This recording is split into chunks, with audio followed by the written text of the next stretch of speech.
Good afternoon, everyone. Thanks for joining us for our 2:30 streaming show. I'm Jamie French. And I'm Robinson Miles. For our first headline today, administrators at Evansville Water and Sewer Utility have received significant pay raises over the past 2 years, sparking concerns from employees. Some employees reached out to 14 News and said while managers' salaries climb, they've been told the utility has no money for basic purchases. 14 News began investigating the EWSU salary increases in April. Several employees from different departments spoke anonymously for fear of losing their jobs. They said administrators were telling them the EWSU did not have enough money to allow for basic tasks like ordering tools and mowing lawns. Employees say the salary increases that administrators have received since 2024 are to blame for this deficit. They pointed to a salary survey the EWSU had done in 2024, saying that's the reason officials gave for justifying the increases. Now, our Barbara Bellinger has been investigating this story. She requested the salary information from the state for several of EWSU's higher-ups. She will break that information down tonight, that is, on 14 News at 10. For our second headline today, Granted celebrated a big milestone. They opened the doors on their new House of Hope on Oak Hill Road. Now, it has been years in the making here in Evansville. Granted fulfills wishes for children with life-threatening conditions. Officials say the community-built facility will allow them to expand their Beyond the Wish programming and provide a loving environment for the children they serve. Now, Granted is also hosting a public open house with a guided tour from 10 to 2. That's on Saturday, June 20th, if you want to go check it out. It's a cute purple house. I'm loving it. I love that. It's very fun. Now, for our last headline today, we've got to round it up with something very summery, considering how it feels outside. Holiday World just dropped another clue for a new ride coming next year. According to a post, its Project Flip Flop project is years in the making. The project, and they say it's finally about to be unveiled.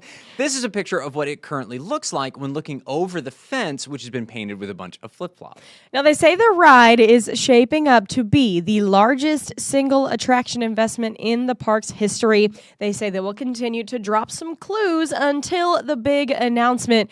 Any guesses? Oh, man. Well, I know there was a water ride in that spot. I don't know if that would necessarily mean anything. I'm hoping so. I know. I can't wait for the next clue. I feel like it's too early for me to say, but right. I like the I don't want to speculate too wildly, but it is fun. It is. I like the flip-flop fence idea, too. Oh, it's so It's cute. cool, yeah. Upside down.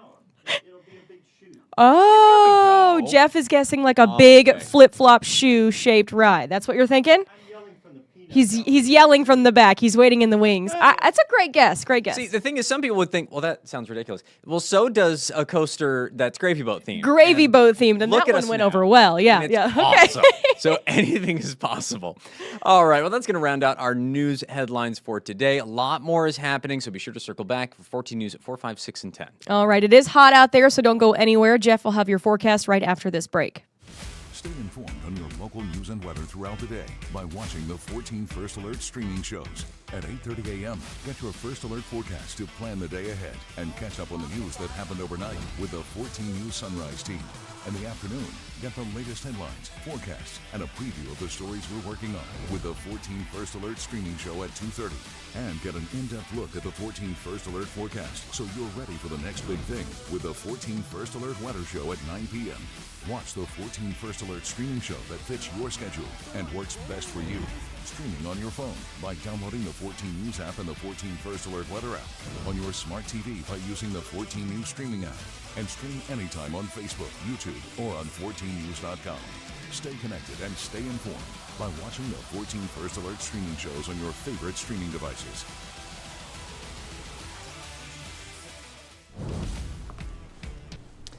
Good afternoon, I'm Jeff Lyons, and yes, we have our final day of the heat wave underway right now. Temperatures have really overperformed again. We'll check that out here in a second, and you see that at least at the moment we are still tracking our final hot day here with temperatures in the low 90s. We do have some thunderstorms moving in late tonight. We're not too concerned about widespread severe weather. We can't rule out a couple of strong winds. I'll show you that in a moment. And then tomorrow a transition back to cooler temperatures after those storms and some early rain. Right now we're at 91. 91 was the high for the last 2 days. So if we knock that off and maybe go up to 92 or 3, we will have our hottest day of 2026. Also very windy out there. We have a lake wind advisory in effect. And you see the feels like temperature now at 102 at Evansville. That dew point was at 74, which is huge. I mean, normally, you know, if the dew point's at 65 or greater, it's miserable. So this is extra miserable for everybody. We have triple-digit heat index pretty much every place. Owensboro 103, Mount Carmel at 104. No rain in the tri-state, but we are paying very close attention to what's happening to our north, up around Chicago and central Illinois. Poor Chicago. This is the third time in a row they've been clobbered by squall lines. Yesterday they had 80-mile-an-hour winds in the Loop. It blew some windows out of skyscrapers and caused a lot of mayhem, a lot of tree limbs down. One of my sons lives in Chicago and said there were tree limbs down everywhere, and where he was working, he said it looked like a car wash when the rain was being blown in there by the wind. Anyhow, that's what's happening in Chicago, and the impact on us, as these squall lines move across, they have a tendency then to move down and dissipate, which is exactly what happened this morning. We didn't get much rain. Many of you got up, if you got up early enough, around 7, you saw that big shelf cloud coming in and probably thought we were doomed, but it was just the cloud formation. We really had no notable, we didn't have any severe weather. We did have some rain north of I-64, and that's kind of what I'm thinking will happen overnight tonight and tomorrow. But again, it will hinge on how strong the line is to our northwest and then how long it holds together. Excuse me. The severe risk was pared back a little bit. We still have a level 1 or marginal risk for a couple of severe storms through tonight and early tomorrow morning. The better threat for any severe weather, and we would be looking at a damaging wind threat here, would be up around Fairfield, maybe West Salem there, Allendale, or St. Francisville, and then on up into Clay, Richland, and Lawrence counties. And our timing here would likely be between about 10 p.m. and 2 a.m. Tomorrow then, once that front clears, you see we have no thunderstorm risk after the rain moves out. Saturday we have a return though to an active pattern, and we may get a couple of stronger thunderstorms then. Okay, here's the timeline. So you're fine through the afternoon. It'll be hot out there and windy. And then by about midnight or so, I'm expecting that weakening line of thunderstorms to be moving across southern Illinois and into the Evansville metro area sometime between midnight and about 2 a.m. and then rapidly break up as it moves farther south there across western Kentucky.